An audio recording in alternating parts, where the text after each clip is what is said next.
Bonjour à toutes et à tous et bienvenue dans une nouvelle émission de Passe l'Info. Cette semaine, nous allons vous parler dans l'actualité nationale du remaniement ministériel. Nous allons aussi vous parler dans l'actualité internationale d'une baronne anglaise qui critique la politique israélienne. On enchaînera avec quelques brèves pour enfin terminer par un le saviez-vous un peu particulier. Y a-t-il un pédophile au CRIF? Et sans plus tarder, nous allons passer à l'actualité nationale avec un titre. On ne change pas une équipe qui perd. Tu veux parler de l'équipe de France? Non, l'équipe de Sarkozy. Ok. Cela faisait 6 mois que Nicolas Sarkozy promettait un remaniement ministériel suite à la défaite électorale de l'UNP aux dernières élections régionales. Il s'agit par là de tenter de redonner un deuxième souffle au président de la République, largement affaibli auprès de l'opinion publique française.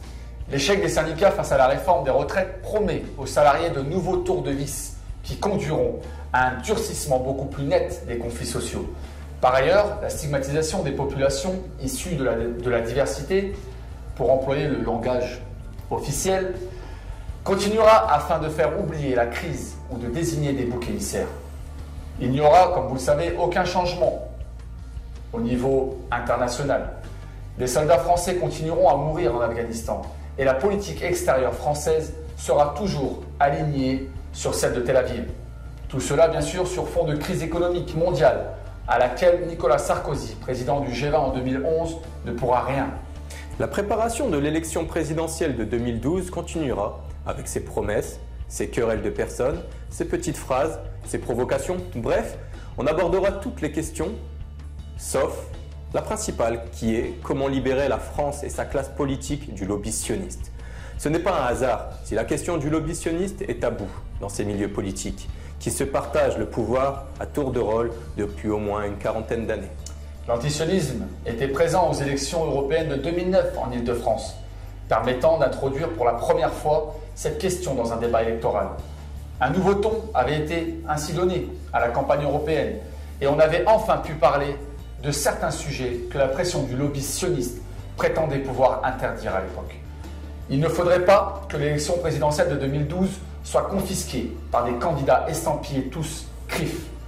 Il sera donc présenté lors de cette élection une des personnalités du parti antisioniste qui continuera à faire entendre la voix de tous les antisionistes. Et ça fera du bien. Actualité internationale. Un membre de la Chambre des pairs britannique, Jenny Tonge, affirme qu'Israël est la cause du terrorisme au niveau mondial et que les problèmes du Cachemire et de la Palestine sont en train de retourner les musulmans du monde entier contre l'Occident. S'exprimant devant la Commission de la défense stratégique et de la sécurité, dimanche 14/11/2010, à la Chambre des Lords, à Londres, Madame Tonge a dit notamment « Les traitements brutaux d'Israël à l'encontre des Palestiniens sont un exemple de la manière dont l'Ouest traite les musulmans. Et ce mauvais traitement est la principale source du terrorisme à l'échelle mondiale. » Même l'envoyé spécial du quartet au Moyen-Orient, Tony Blair, a reconnu cela publiquement, a-t-elle fait observer. La baronne Tonge a dit devant la Chambre des Lords que le comportement d'Israël à l'encontre des Palestiniens continue de bénéficier d'une totale impunité, sans doute à cause de la culpabilité de l'Holocauste et du pouvoir du lobby pro-israélien au Royaume-Uni et aux États-Unis. Commentant de conflits non résolus dans le monde musulman, Madame Tonge trouve regrettable que des problèmes tels ceux du Cachemire et de la Palestine continuent à nous aliéner les musulmans dans le monde entier. Elle a aussi attaqué le gouvernement britannique de coalition sur sa politique hostile à l'Iran et sur ses relations extrêmement étroites avec Israël. On enchaîne avec quelques brèves. États-Unis. En Floride, un concessionnaire a multiplié ses ventes de camions pick-up par 3 en seulement 4 jours, en proposant à chaque acheteur un bon pour un fusil d'assaut semi-automatique Kalachnikov à retirer à l'armurerie voisine. Le général Michel Aoun, chef du courant patriotique libre au Liban, a clôturé sa visite en France en faisant une série de déclarations dans lesquelles il a notamment affirmé qu'Israël avait assassiné le président Rafik Hariri afin de déstabiliser la situation au Liban et créer une situation nouvelle qui faciliterait l'implantation des Palestiniens dans le pays. Le général Aoun a d'autre part ajouté qu'il n'y avait pas de risque de guerre civile au Liban. Exposition sur le massacre à Gaza. Le dimanche 21 novembre, en début d'après-midi, dans le musée d'art moderne de Paris, une trentaine de voyous encagoulés ont tenté de saccager une exposition du grand photographe Kay Windenhofer, consacré au massacre tragique des femmes et enfants de Gaza.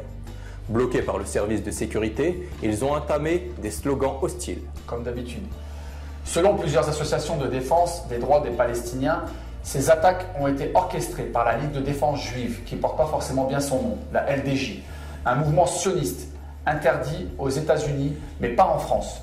Ce n'est pas la première fois que la LDJ mène ce type d'opération commando destructeur et aveugle, mettant en cause des œuvres d'art notamment. Les militants pro-palestiniens n'ont pas hésité à accuser le Conseil représentatif des institutions juives de France, le CRIF, d'être derrière cette attaque, d'autant plus que le CRIF a précédemment dénoncé violemment la tenue de cette exposition anti-israélienne. Le saviez-vous? Y a-t-il un pédophile au CRIF? Maurice Gutmann, conseiller municipal UMP du Ménil-Saint-Denis, a comparu vendredi 9 avril 2010 devant le tribunal correctionnel de Versailles, puis était condamné à 2 mois de prison avec sursis pour proposition sexuelle à une mineure de 12 ans. Maurice Gutmann est aussi président du comité local de la Croix-Rouge, membre éminent du consistoire, ainsi que membre du CRIF. Les faits. L'affaire commence il y a de cela plusieurs mois, lorsque cet homme de 64 ans se connecte sur un site internet de chat où il pense entrer en contact avec une petite fille de 12 ans, Jessica. Après de longues minutes d'échange, Maurice Gutmann lui propose d'avoir des relations sexuelles. En fait, explique une source proche du dossier, derrière Jessica, il y avait un journaliste des Infiltrés, l'émission de France 2, et il faisait croire que la petite fille avait peur d'avoir des relations sexuelles. Mais le suspect se voulait rassurant et lui faisait comprendre qu'il lui apprendrait la chose sans lui faire de mal. Une fois le dialogue terminé sur Internet, l'homme a été dénoncé par les journalistes à la DCPJ, Direction centrale de la police judiciaire, à Nanterre, en précisant que durant l'émission, les ministres de l'Intérieur et de la Justice seraient interrogés sur ce cas. Quelques jours plus tard, mi-février, Maurice Gutmann, qui est aussi président du comité local de la Croix-Rouge et membre éminent du consistoire israélite, est placé en garde à vue dans les locaux de la PJ de Versailles. Lors de son audition, il passe aux aveux.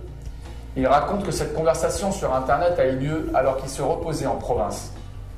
Maurice Gutmann a été déféré devant le procureur de Versailles avant d'être mis en liberté sous contrôle judiciaire dans l'attente de son procès. Un comble pour un conseiller municipal tout spécialement chargé de l'Internet dans sa paisible commune du Ménil-Saint-Denis. En l'occurrence, se faire piéger justement par Internet et de surcroît par l'un des journalistes des Infiltrés dans le cadre d'une émission de France 2 consacrée à la pédophilie. Et plus surprenant encore, l'impressionnant silence des médias sur cette condamnation, alors que le moindre soupçon de prêtre pédophile fait la une de tous les médias. La condamnation nationiste de l'UMP présumé pédophile n'en intéresse aucun. Encore un 2 poids 2 mesures. Comme d'habitude. Nous vous remercions de nous avoir suivis pour cette émission de Passe l'Info. Nous espérons que vous avez apprécié l'actualité de cette semaine et nous vous disons à la semaine prochaine. À la semaine prochaine. Un bon pour un fusil d'assaut semi-automatique Kalachnikov à retirer à l'armurerie voisine. Eh ben dis donc, j'espère que tu as commandé ta pick-up. Ouais. En fait. Tu vas mettre pas ça. Bon, ça, je risque de le mettre par contre. Continue. Maurice Gutmann était condamné à 2 mois de prison avec sursis pour prostitution.